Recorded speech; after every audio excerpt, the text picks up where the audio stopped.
Bismillahirrahmanirrahim. D. Golongan yang menyimpang dari al-muhtar. Kemarin wahdaniyat artinya apa? Satu. Maksudnya satu itu berapa? Tiga. Satu di dalam zatnya, satu di dalam sifatnya, satu di dalam pekerjaannya. Wahdaniyat izat terbagi berapa? Dua. Satu wahdaniyat izat salat kamun pasil. Kedua wahdaniyat izat salat kamutasil. Sifat terbagi berapa? Dua. Satu sifat kamun pasil. Dua sifat kamutasil. Ketiga wadaniyat fil af'al terbagi berapa? Satu doang, yaitu wahdaniyat fil af'al salat kamun pasil. Artinya apa? Selain Allah tidak ada yang mempunyai hasil kerja.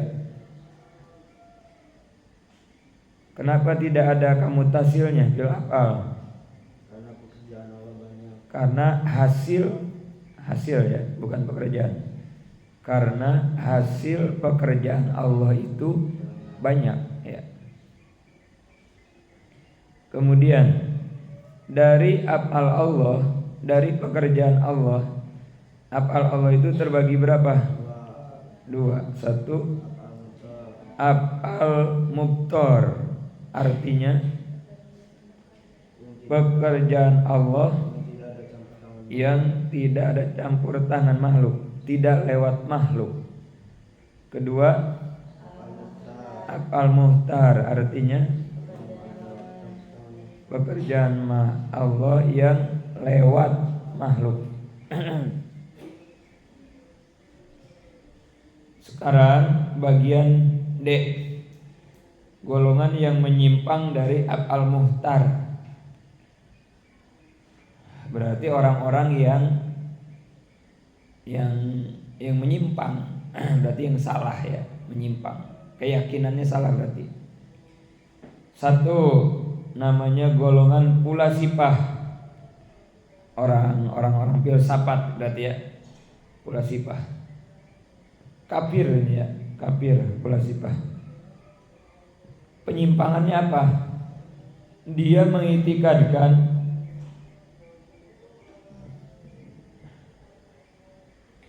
bahwa segala sesuatu yang dikerjakan makhluk adalah buatan Allah. Hanya Allah bersatu dengan alam, sehingga mereka menyebut alam itu qadim. Ini ya, kesalahan pemahaman orang pulasipah. Tadi sebelumnya juga kan udah dibahas ya, pembahasan tentang orang pulasipah di sifat qiyamuhu gitu kan. Bahwa orang pulasipah itu punya anggapan Allah itu bersatu dengan alam gitu ya. Kesalahan mereka itu. Kan yang benar mah alam adalah bukti adanya Allah. Kan yang benar begitu ya. Adanya alam itu makhluk ya, menjadi dalil kan gitu ya, menjadi dalil, menjadi bukti bahwa Allah itu ada. Yang benar kan begitu kan ya. Karena secara logika nggak mungkin ada yang diciptakan kalau tidak ada yang menciptakan kan begitu. Nah, kesalahan pulasipah malah menganggap alam itu bukan dalil gitu. Anggapan mereka Allah dengan alam bersatu. Berarti kalau Allah sama alam bersatu, secara sifat 20-nya yang dilanggar sifat apa berarti? Kalau Allah dengan alam bersatu, berarti bertentangannya dengan sifat apa? Qiyamuhu berarti kan ya. Qiyamuhu itu kan Allah tidak butuh tempat dan Allah tidak butuh yang mengadakan. Kalau Allah diem di alam, berarti Allah butuh tempat, alam, berarti kan begitu ya. Maka salah, jelas sesat ini pula sifat nih, kafir makanya. 2. Najariyah yang mengiktikadkan segala sesuatu yang dikerjakan makhluk itu hasil pekerjaan Allah yang muhtar. Namun apabila sesuai dengan ikhtiar makhluk itu buatan makhluk. Kalau tidak sesuai dengan ikhtiar makhluk itu buatan Allah. Kesalahannya begini Najariyah mah.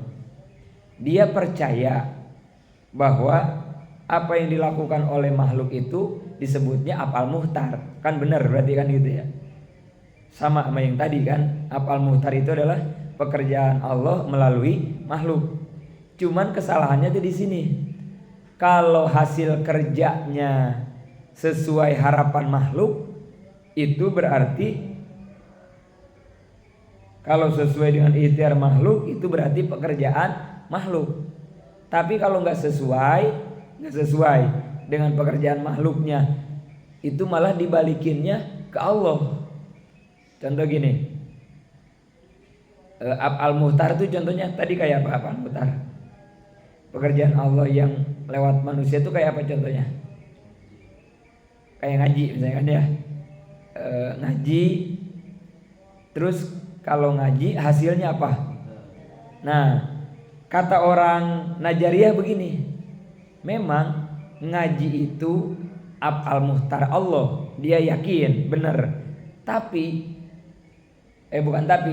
kalau abis ngaji pintar gitu ya, berarti kan sesuai dengan harapan makhluk ya. Kalau abis ngaji pintar itu mah pekerjaan makhluk gitu kata dia. Tapi kalau ngaji tetap aja bodoh, nah itu baru pekerjaan Allah kata dia begitu kan. Nanti kan songong ini mah ya, berarti ya yang jelek dibalikin ke Allah, yang bagus yang berhasil dibalikin kepada dirinya ya. Kalau gagal dibalikin nyalahin Allah gitu. Nah, ini kesalahannya di situ. Padahal mau gagal mau berhasil semua tetap pekerjaan Allah. Kan begitu ya, yang benar makanya. Cuman nanti ada etika. Nah, di bawah tuh. Mu'tazilah yang mengitikadkan seluruh kebaikan adalah ciptaan Allah, tapi seluruh kejelekan buatan makhluk. Mereka berdalil kepada firman Allah dalam surat An-Nisa. Ya, ini hampir mirip-mirip sama Najariyah ya. Cuman bedanya apa? Kalau sama Najariyah bedanya apa? Mu'tazilah sama Najariyah bedanya apa coba? Kalau pekerjaannya berhasil, ya pekerjaan makhluk. Misalnya dia sakit, kan minum obat. Kalau berhasil berarti gimana? Sembuh. Kalau pekerjaannya berhasil, kalau kata Najariyah gimana? Itu pekerjaan makhluk, ya kan? Tapi kalau kata Mu'tazilah gimana? Pekerjaan Allah. Sebaliknya ya, pekerjaan Allah. Kalau minum obat gagal, berarti kan nggak sembuh. Kalau kata Najariyah, pekerjaan siapa? Allah. Tapi kalau kata Mu'tazilah, pekerjaan makhluk. Terbalik ya. Kenapa Mu'tazilah punya anggapan begitu? Kalau hasil itu pekerjaan Allah, kalau gagal pekerjaan makhluk. Kenapa? Dia ngambil dari ayat ini An-Nisa bareng. Ma asabaka min hasanatin fa minallah wa ma asabaka min sayyi'atin fa min nafsik.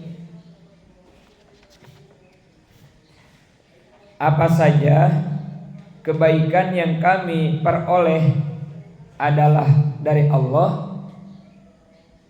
Apa saja kejelekan kesalahan itu diperoleh dari dirimu sendiri. Jadi orang Najariyah, Mu'tazilah memahami ayat ini ya.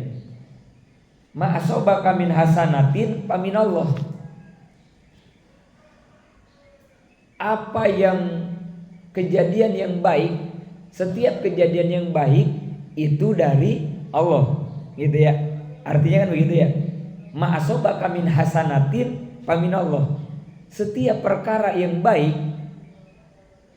berarti kayak apa? Kalau ngaji ngerti, kalau berobat sembuh, kalau makan kenyang, kalau ngenasehatin orang nurut, ya kan? Orang dinasehatin nurut, nggak ngelawan, kan gitu ya. Kalau ngebakar hangus, nah itu kan berhasil semua kan, baik semua itu kan ya. Apa sesuatu yang baik, pamin Allah, itu dari Allah. Tapi kalau ada yang buruk, pamin nafsi, itu dari diri kita. Kata orang Mu'tazilah, ayat itu menjelaskan bahwa sesuatu yang berhasil itu pekerjaan Allah. Tapi kalau ada sesuatu yang gagal, itu pekerjaan makhluk. Padahal itu di bawahnya ya. Ayat ini menurut ahli sunnah adalah ayat kesopanan. Bukan begitu maksudnya. Ini ayat adalah ayat yang menunjukkan tentang adab, tata krama.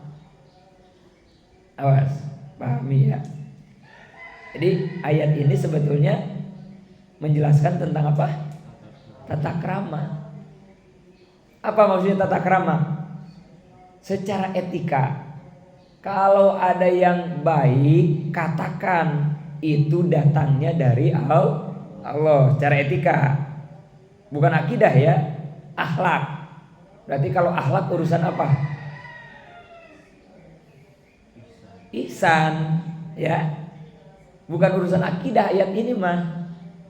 Karena ingat kemarin di belakang, tidak semua Al-Quran itu menjadi hukum syara, ya kan? Jangan punya anggapan bahwa semua isi Quran itu hukum syara. Karena punya anggapan hukum syara itu adalah yang menetapkannya adalah Allah melalui Al-Quran. Padahal tidak semua isi Quran itu menjadi hukum syara. Kalau nggak ada perintah, kalau nggak ada larangan mah bukan hukum. Ada yang tentang kisah kan gitu ya. Ada yang tentang kejadian manusia, ada yang tentang doa, banyak lah nanti ya. Dan ada yang tentang akhlak, seperti ayat ini. Ini bukan urusan akidah ayat ini. Jadi secara etika, kalau ada sesuatu yang baik, katakan itu datangnya dari Allah. Tapi kalau ada yang jelek, ngaji nggak bisa-bisa, berobat kagak sembuh-sembuh, itu jangan dibilangin itu datang dari Allah, jangan.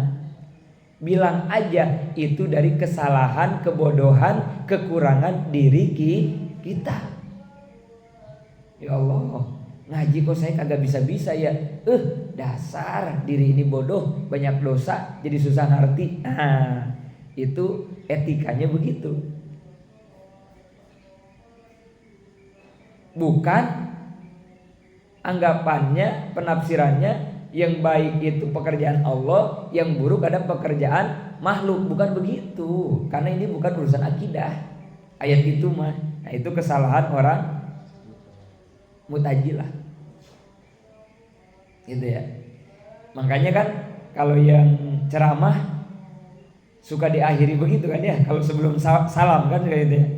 Jika ada yang benar itu datang dari Allah, mutlak datang dari Allah, mari kita amalkan bersama-sama, kan gitu ya.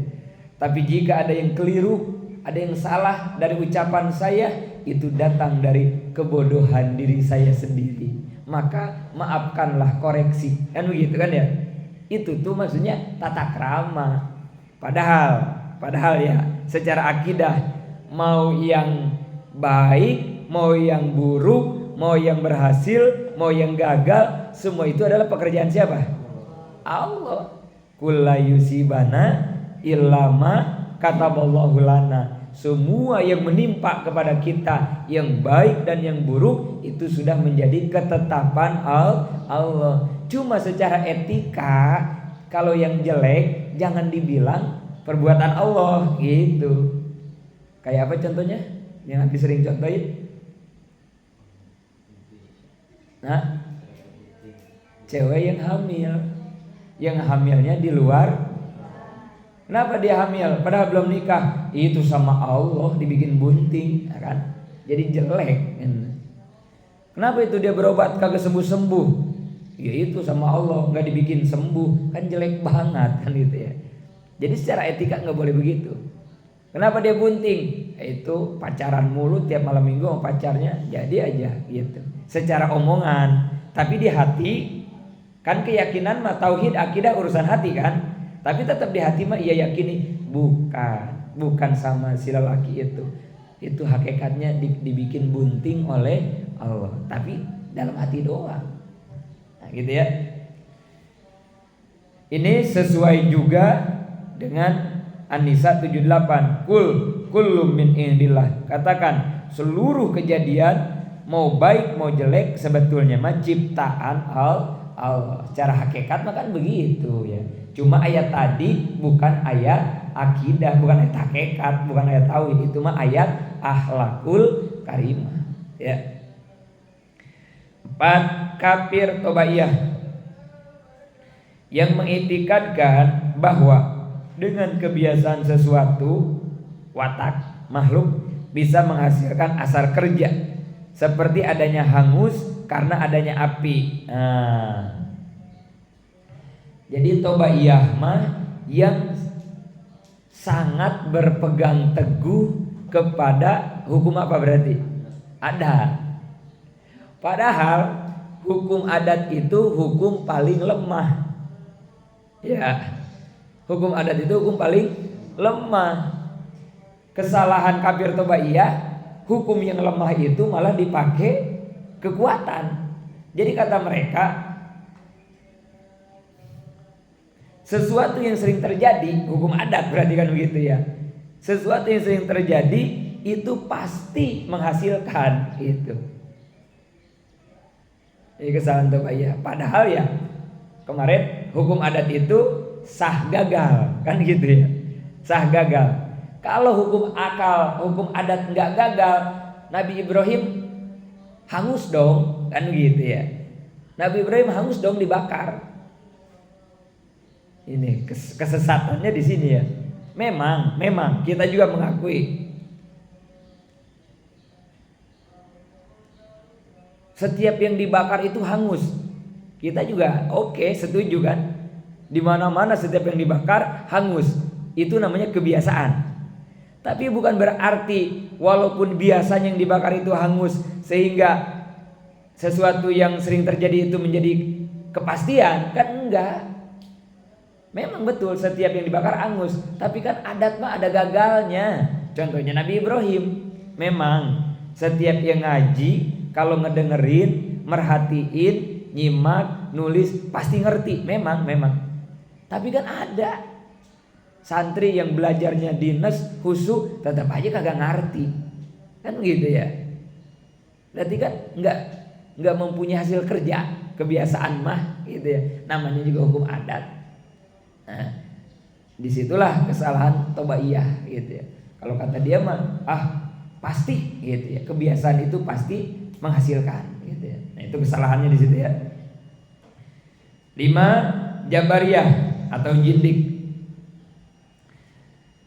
Bagaimana jindik? Bahwa makhluk tidak punya daya ikhtiar. Semua yang terjadi adalah buatan Allah. Nah, berarti kalau ini terlalu megang apa nih?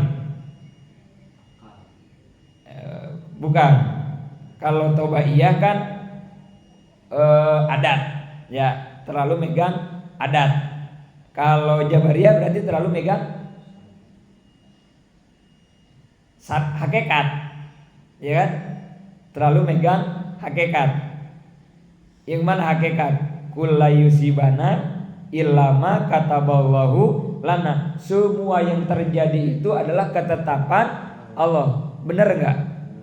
Cara hakikat benar, tapi kesalahannya dia kebablasan. Memang benar, kita setuju semua yang terjadi ini sudah menjadi ketetapan Allah, yang baik yang buruk. Cuman Jabariyah mah kebablasan karena dia menganggap semua itu adalah ketetapan Allah, maka makhluk nggak punya kekuatan gitu. Makhluk tidak mempunyai daya ikhtiar itu.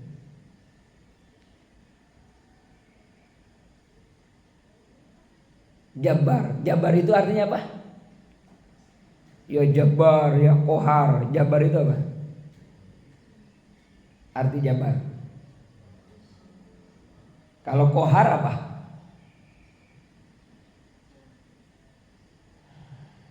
Hah? Jabar. Maksa ya. Jabar itu maksa ya. Allah itu zat yang maha maksa. Benar gak Allah itu zat yang maksa? Benar gak? Allah itu zat yang maksa. Benar gak? Benar. Maksa itu baik apa buruk? Hah? Relatif. Kalau manusia ya. Kalau manusia mah relatif. Relatif itu apa?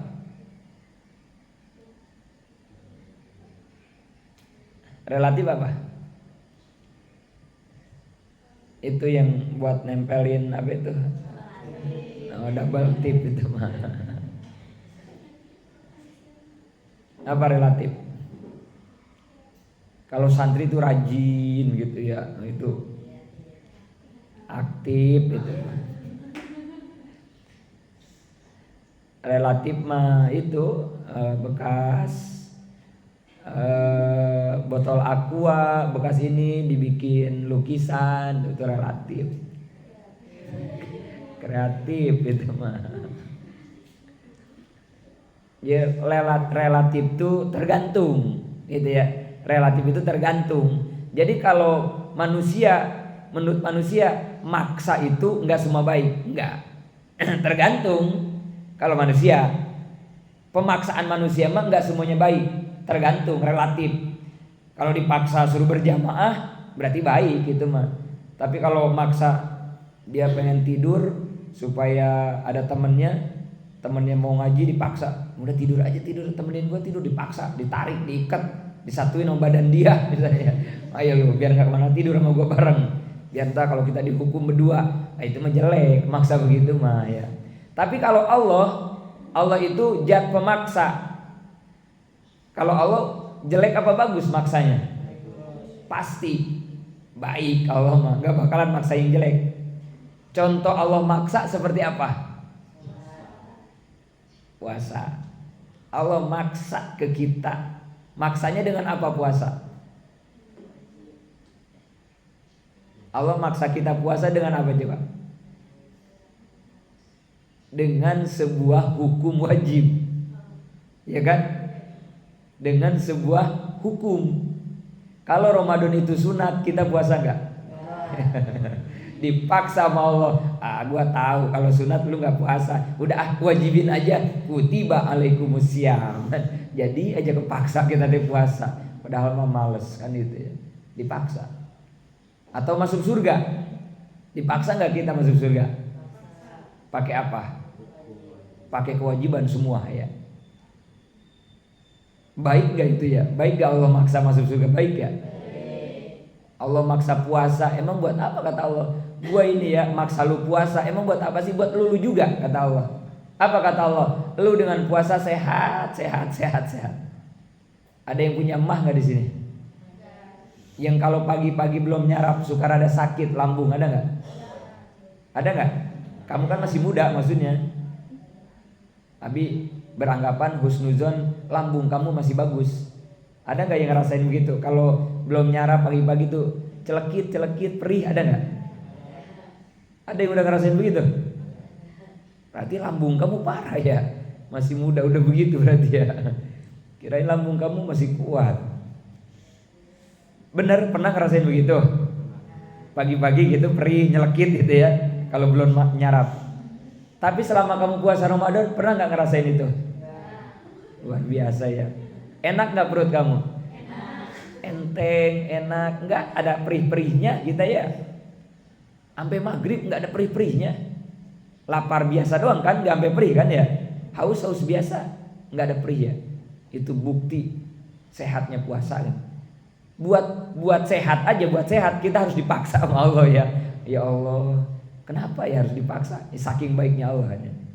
Buat masuk surga, emang enaknya masuk surga buat siapa? Emang buat Allah, bukan buat kita. Dipaksa kita. Itu jabarnya Allah begitu ya.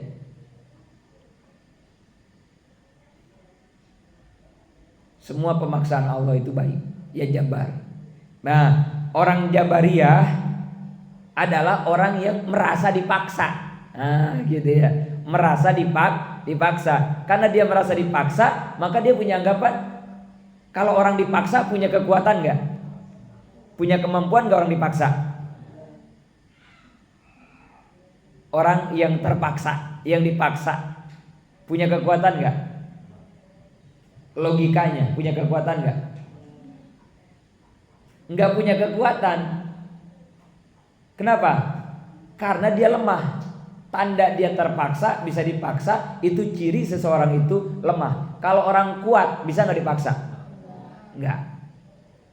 Orang Jabariyah adalah orang yang menganggap dirinya manusia itu lemah. Karena semua itu gimana Allah. Karena lemah, ya udah. Saya emang nggak bisa apa-apa. Jadi nggak ada daya ikhtiar Jabariyah mah. Mau lapar ya lapar, mau kenyang ya kenyang, nggak bakalan makan. Karena dia nggak percaya makan itu bikin kenyang gitu. Masa bodoh terserah Allah aja gitu. Ngapain gue makan? Kalau kata Allah tetap lapar, kan tetap lapar. Memang benar di situnya mah. Tapi kan bukan berarti kita nggak boleh makan kan gitu ya. Bahkan kita disuruh makan, ikhtiar disebutnya kan gitu ya.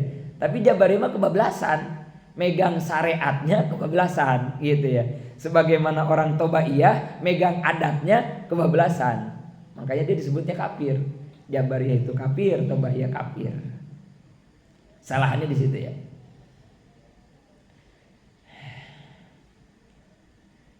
Tapi masalah paksa memaksa ini dari sisi positif ya. Kan kalau kita mah ada negatifnya ya manusia mah ya. Tapi dari sisi positifnya ingat, paksa memaksa itu salah satu bagian dari proses kesuksesan seseorang, keberhasilan seseorang. Ada berapa yang habis suka sampaikan? 5. Sukses seseorang itu ada 5 tahap, ya kan? Dan ini harus dipakai, diamalkan, diterapkan kalau pengen berhasil. 1 yang paling bawah apa? Dipaksa. Ya, ini yang dipaksa bagus ya, yang positif ya, untuk mensukseskan seseorang. 1, orang itu harus dipaksa. 2, terpaksa. 3, bisa. 4, terbiasa. 5, khawarikulil, luar biasa. Ya kan? Dipaksa, terpaksa, bisa, terbiasa, luar biasa. Sekali lagi. Ustaz Maulana. Yang 5 itu sekarang kamu sudah ada di posisi yang keberapa? Paling bawah kamu ya. Bintang bisa. Keren, berarti udah bintang. Udah nyampe bisa berarti ya. Terserah kamu ya.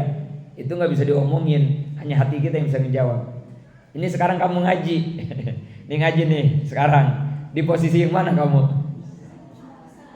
Ya terserah kamu lah. Jangan dijawab jadi sombong.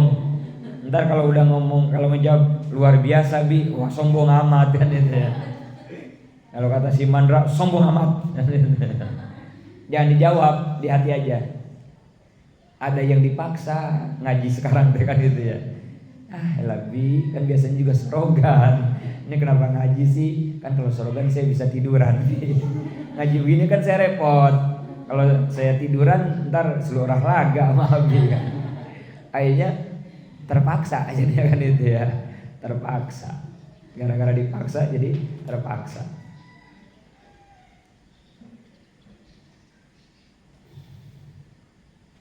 Kalau orang terpaksa ikhlas gak? Kagak ada ikhlas-ikhlasnya ya. Bagus gak? Orang dipaksa dan terpaksa bagus gak? Bagus. Ini kan paksa yang positif kata Abi kan. Ini bukan yang jelek, bagus. Ikhlas gak? Enggak. Orang yang terpaksa itu enggak ikhlas, tapi bagus. Kenapa bagus? Karena ini adalah anak tangga menuju ke Kamu nggak bakal bisa sampai ke titik puncak kesuksesan kalau anak tangga dipaksa dan anak tangga terpaksanya nggak kamu lalui gitu. Makanya dipaksa di sini mah dan terpaksanya yang positif, bagus ini. Nggak apa-apa, nggak ikhlas juga, nggak apa-apa. Sambil ngegerutu juga kamu ke Abi ngaji, nggak apa-apa. Abi mah nggak denger ini gerutuan hatimu kan gitu. Masa bodoh, pokoknya Abi mengaji aja lah, nggak apa-apa. Lanjutin aja ngaji sambil terpaksa juga, lanjutin ya. Itu menderita lo kan begitu ya. Paksain terus nggak apa-apa. Emang lagi belajar ngerokok enak gak? Emang siapa yang kamu udah ngerokok? Bintang nih sama Siap harus dijawab nih yang suka ngerokok. Ayo ingat-ingat dah para laki-laki, bapak kamu, kakak kamu yang tanya. Lagi pertama belajar ngerokok enak nggak? Agak. Abi masih ingat waktu belajar ngerokok. Atau kamu perempuan, kalau kamu pernah badar ya, kamu pernah ngisep rokok, kalau kamu ingat pasti pahit. Emang enak ngisep rokok, pahit banget. Kalau kamu pernah badar ya, kamu pernah coba-coba. Kayak si Vanessa kemarin ngerokok kan si Vanessa. Kalau ada aja si Vanessa sekarang, kita doain biar dia dapat hidayah ya, balik lagi. Kasihan banget bapak dan ibunya, Allah. Mudah-mudahan lah Allah kasih hidayah, hatinya lembut ya, balik lagi ke kita bergabung. Karena itu adalah keluarga dan saudara kita. Itu harus selalu ya kita terapkan ya. Mau bagaimanapun Allah sudah mentakdirkan kita punya saudara dan keluarga model Vanessa.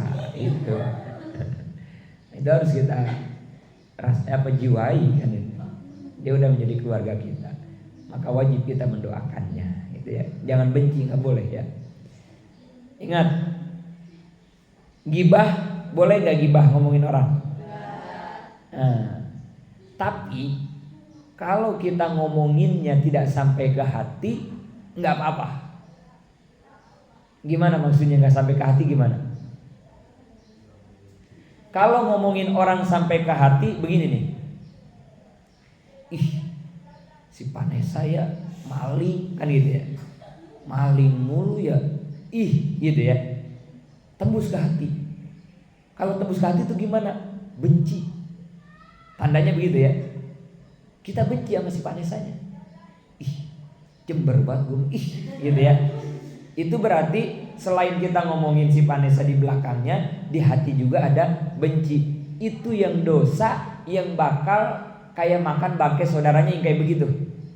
Bahkan dalam hadis, ingat-ingat nih, dalam hadis begini, orang yang gibah didasari kebencian, maka kata Nabi, dia tidak akan dimatikan oleh Allah sebelum dia melakukan seperti apa yang ia gibahin. Hati-hati nih. Jangan sembarangan gibah tuh begitu. Kamu ngomongin si Vanessa dengan begitu bencinya ke si Vanessa, maka kamu gak bakal dimatiin sama Allah sebelum kelakuan kamu sama kayak si Vanessa. Hati-hati kamu.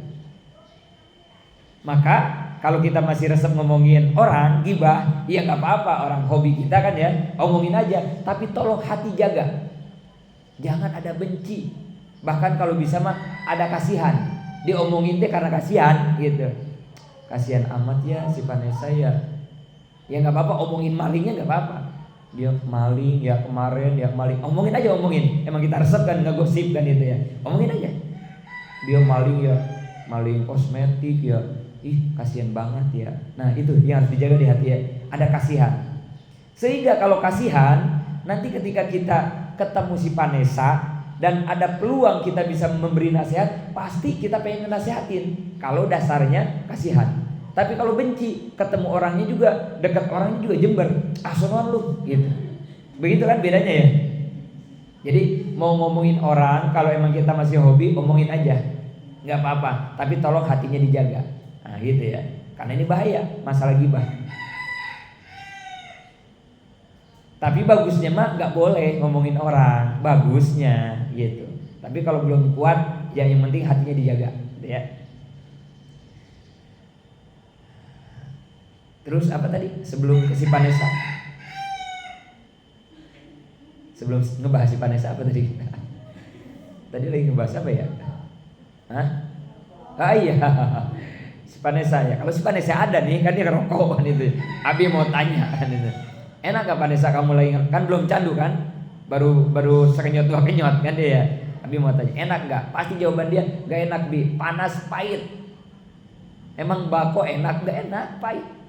Abi lagi belajar ingat banget pahit, batuk, pengen muntah, batuknya juga batuk begitu gak enak, oh gitu. Sekenyot aja sekenyot gak enak banget, pahitnya, muntah, batuk. Tapi itu orang yang belajar ngerokok, apakah ketika batuk, pahit dan muntah-muntah berhenti gak belajarnya? Enggak. Besok nyobain lagi, sekenyot. Besok terus aja. Berarti dipaksa ya. Ngerokoknya terpaksa kan, nggak enak. Nah lama-lama mulai enak ngerokok. Jadi bisa ngerokok. Jadi bisa tuh dia ngerokok. Sehari sebatang, besoknya sehari 2 batang. Jadi bisa ngerokok terus, ngerokok enak. Udah bisa, nanti lama-lama jadi luar biasa, terbiasa. Kalau terbiasa gimana? Kalau bisa mah kan kayak tadi ya, ngerokok tuh udah gak batuk, itu bisa kan? Kalau yang baru belajar kan yang terpaksa masih batuk ya, masih pahit. Kalau udah bisa ngerokok mah, ngerokoknya udah gak batuk, itu bisa ngerokok. Setelah bisa, terbiasa. Kalau terbiasa gimana? Terbiasa ngerokok gimana? Biasanya orang ngerokok itu kalau lagi gimana? Habis makan, terus BAB, terus lagi ngopi, ya kan? Lagi ngobrol. Biasanya kan begitu ya.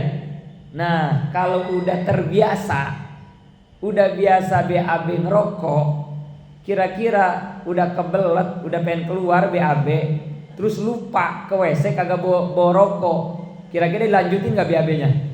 Nggak bakal kalau udah terbiasa mah, karena dia nggak bakalan keluar BAB-nya kalau tanpa. Itu namanya orang terbiasa ngerokok begitu ya. Kalau habis makan nggak ngerokok, orang yang terbiasa ngerokok, pepatah Jepangnya. Kalau orang udah terbiasa ngerokok, habis makan nggak ngerokok, kayak digamparin Cina, bahasanya gitu. Gua nggak ngerokok habis makan kayak digamparin orang Cina, itu kagak enak banget, tersiksa. Itu orang sudah terbiasa. Kalau baru bisa ngerokok mah, BAB nggak bawa rokok nggak ngaruh, tetap aja keluar BAB gitu. Tapi kalau udah terbiasa mah nggak bakal keluar, nggak bakalan. Pasti mau kebelet gimana ge, balik lagi keluar, mana rokok gua, diambil dulu. Itu udah terbiasa, nggak betah. Ya kalau udah terbiasa mah ya, ditinggalkan itu jadi kagak betah, kayak ada yang hilang. Nah gitu. Kalau perempuan apa? Yang udah jadi terbiasa apa kalau perempuan? Hah? Jangan makanan, apalah kelakuan yang udah terbiasa kayak apa perempuan? Kalau nggak dikerjain kamu nggak betah apa? Apa coba? Kalau perempuan?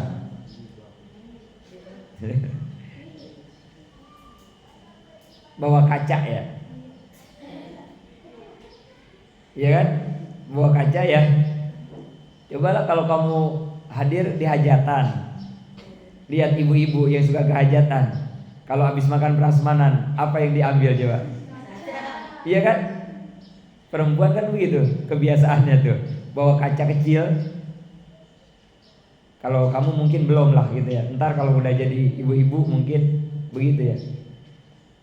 Kalau mau kondangan, ibu-ibu nggak bawa kaca, balik lagi, dicari di tas yang nggak ada kaca, balik lagi dia. Kalau sekarang mau pakai HP mungkin ya, pakai HP, pakai video layar depan atau foto, jadi ngacanya di HP sekarang ya. Itu kan perempuan ya, yang udah terbiasa ya. Kalau nggak ngaca, bapak-bapak nggak ada yang ngaca ya apa ya? Bedanya apa sih? Muka bapak-bapak apa muka ibu-ibu bedanya apa ya? Kenapa sih ibu-ibu harus pakai kaca gitu, perempuan kenapa? Hah? Oh, make upnya. Oh iya. Oh iya, make upnya ya. Kalau bapak-bapak kan gak pakai make up kali ya. Oh iya ya, make up ya. Takut lipstiknya mencong gitu kali ya. Takut halisnya gitu kali ya. Oh iya benar. Karena make up berarti ya. Berarti kalau nggak pakai make up nggak bawa kaca berarti ya. Oh masih bawa juga. Hah? Buduk. Oh kerudung. Oh iya. Tapi kan kita ke cowok pakai kopiah kan? Ya. Tapi nggak usah dikacain ya.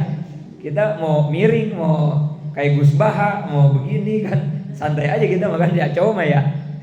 Oh kalau perempuan harus lempeng kerudungnya. Benar, kaca buat kerudung benar. Supaya lempeng maksudnya. Terus kalau nyengsol kenapa? Hah? Oh jelek. Gitu ya. Oh baru tahu Abi bener nih. Iya kita cowok kan pakai kopiah kan sama ya. Kayaknya nggak gitu-gitu banget ya. Ya paling kadang-kadang lah kalau mau dipoto misalnya kan gitu ya, rapiin gitu ya. Tapi nggak segitunya bawa kaca kan kita enggak gitu. Oh mungkin kalau perempuan kan kerudungnya ini ya gampang bengkok kali ya. Kalau cowok kan kopiah kuat gitu ya, jejreng kali gitu ya. Nah, itu kan yang kebiasaan perempuan bawa kaca misalnya gitu.